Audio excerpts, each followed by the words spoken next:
Welcome ATCs. In this tutorial, we are going to learn some ground control commands for our aircraft. Starting with a brief explanation, one of the objectives of the air traffic controller is to prevent collision between aircraft on the maneuvering area and also on the platforms.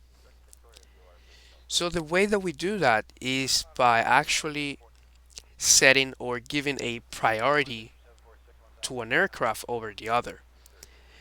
In this case, we are gonna give the priority to the JetBlue 1798, which is here currently on the platform on its way to the holding point Alpha via Charlie Juliet.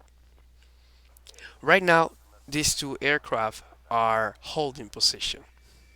This is a command that is right here on the flight progression strip that you will see it right now.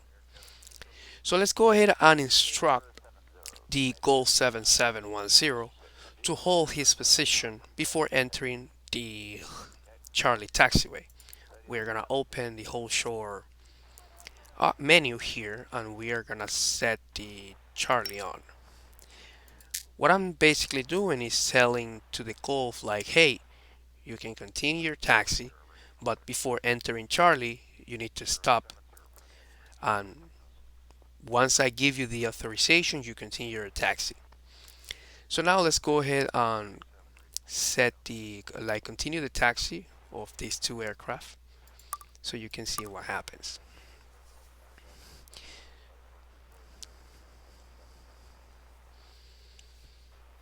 By the way, the hold position button basically instruct the aircraft to hold his position right at that moment.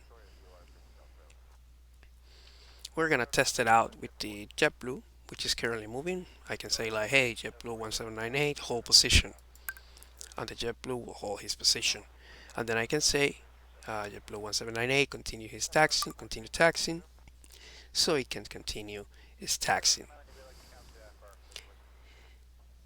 This command is very useful not only for preventing collision, but also to when you wanna stop an aircraft that landed on before entering Delta, just in case you have some traffic here that are about to taxi via Delta Juliet.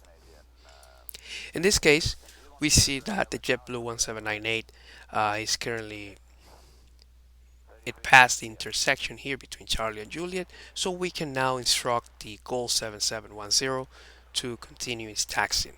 The way that we do that is basically by coming here, opening the menu, and just turning on the whole shore of Charlie feature. Once we do that, the aircraft will continue its normal taxi to the designated position. So that's all for this tutorial. I see you in the next one.